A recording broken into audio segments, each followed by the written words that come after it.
It all started on a quiet Saturday morning, the kind where the sun hangs lazily over the horizon and you can smell fresh, cut grass and coffee drifting through the neighborhood. I had just finished washing my Jeep, my pride and joy, a deep red Wrangler I'd worked years to afford. I'd spent the morning polishing every inch of it, planning to take it out for a drive later that afternoon.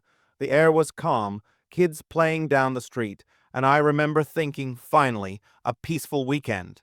But peace doesn't last long around here, not with Karen living 2 houses down. She was the kind of neighbor everyone tried to avoid.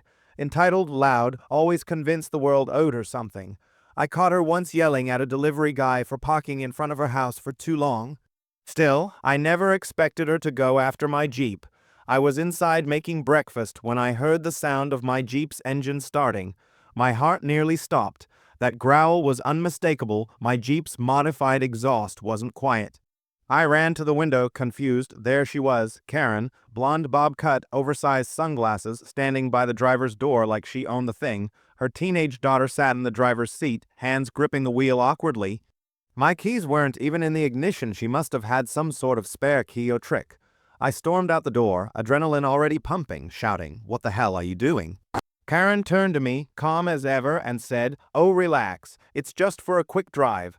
My daughter needs to practice, and your Jeep's parked in such a convenient spot." I couldn't believe it. Who just decides to take someone's car? I ran up to them, heart pounding, trying to process what I was seeing. "Get out of my car."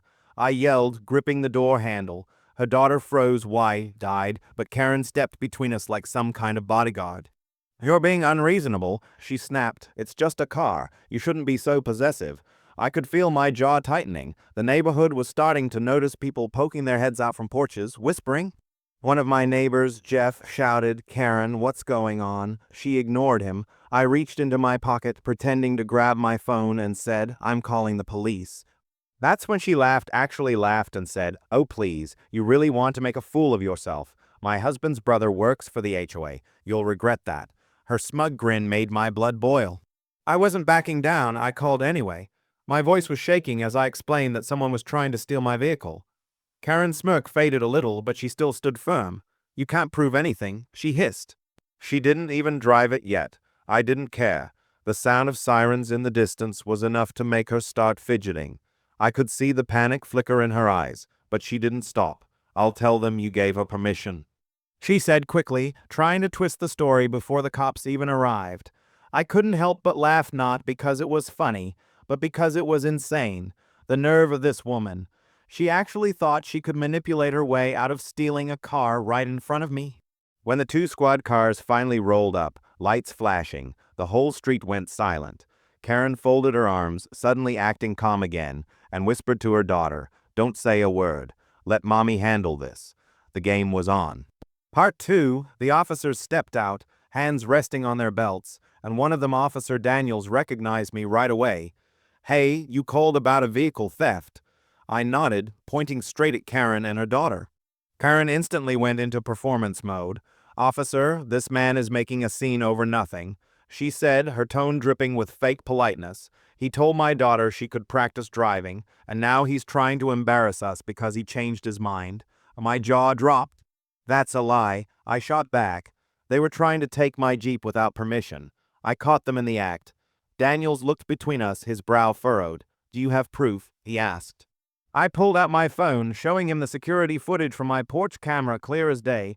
Karen unlocking the Jeep and waving her daughter inside. Her face turned pale. That's not me," she stammered, voice shaking. The other officer, a younger guy named Riley, took her ID while Daniels reviewed the video. "Ma'am," Riley said, "you said this was your vehicle." Karen's voice cracked slightly. "No, I meant, he told us we could use it for a minute." Riley raised an eyebrow. "You have that in writing?" Her silence said it all. Meanwhile, her daughter was on the verge of tears, whispering, "Mom, let's just go home." But Karen wasn't done yet. She suddenly pointed at me, screaming, "He's harassing us. He's obsessed with me. Ask anyone here." The crowd gasped. I could feel the weight of every eye on me. My stomach twisted with anger, but I kept my voice steady. "Check the van, officers. Check the registration. It's all in my name." Daniels nodded and did just that. A few minutes later, he turned to Karen, expression stone cold. "Ma'am, this vehicle is registered to him. You have no legal right to touch it. Karen's act crumbled right there, but instead of apologizing, she doubled down. You don't understand, she insisted. My daughter has anxiety, and he's making it worse. You can't arrest me for helping my kid. Daniel sighed deeply. No one's under arrest yet. He said, but this looks like attempted vehicle theft. We'll have to file a report. That's when Karen lost it completely. You can't do this, she screamed, stepping closer to the officer. My brother-in-law runs this HOA, and he's going to make sure your department hears about this. Daniel stayed calm. You can call whoever you want, ma'am, but right now, step back. The sound of her daughter sobbing made everything heavier. I almost felt bad for the kid trapped in her mother's delusion. The officers finally separated us. Daniels came over and said, she's claiming this is all a misunderstanding. We'll file it as an attempted theft for now. I nodded, but I wasn't done. Can I file charges? I asked. Yes, but you'll need to speak to the state attorney's office, he said. That's when something clicked in my mind. My cousin Mark was a prosecutor, the assistant state attorney himself. I didn't want to use connections, but this wasn't about favors. This was about justice. I'll handle that, I said quietly, and Karen overheard. Her face froze. Wait, she said sharply. Did you just say state attorney? I smirked for the first time all morning. Yeah, you'll find out soon enough. She tried to laugh it off, but I could see her hands shaking. She had no idea what kind of trouble she just walked into. Part 3, 2 days later, I walked into the county courthouse with all the evidence, neatly organized video clips, photos, witness statements from my neighbors. Mark met me in the lobby, his usual calm but focused expression on. You weren't kidding, he said after reviewing the footage. That woman really tried to take your car. I nodded. She even told the cops I gave her permission. Mark sighed. That's textbook false claim and attempted theft. Don't worry, we'll make this official. By the time Karen received the notice to appear, her confidence had shattered. I spotted her outside the courthouse, whispering frantically to her husband, clutching a manila envelope like it might save her. The daughter wasn't with her this time, probably too humiliated to show her face. I didn't feel anger anymore, just disbelief that someone could dig their own hole this deep. Inside, things moved fast.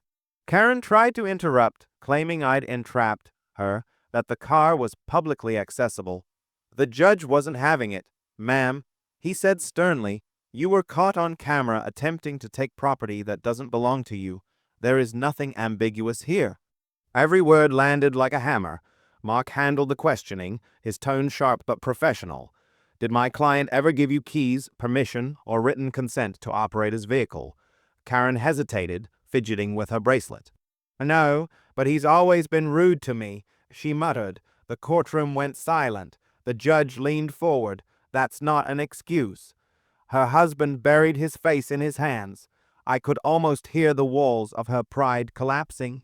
By the end of it, the judge ordered community service and a fine for Karen, along with a restraining order preventing her from stepping foot on my property again. She tried to protest, but the gavel came down hard. I walked out of that courthouse feeling a mix of relief and exhaustion. The neighborhood buzzed for days afterward. Everyone knew what happened. Jeff stopped by to shake my hand, saying, Man, you handled that better than I would have. Even the mailman joked, guess Karen won't be borrowing anything again. I just smiled. Sometimes people like her need to be reminded that consequences are real. A week later, I saw her briefly outside, avoiding eye contact as she hurried to her car. Her daughter gave me a small, embarrassed wave before getting in. I nodded back.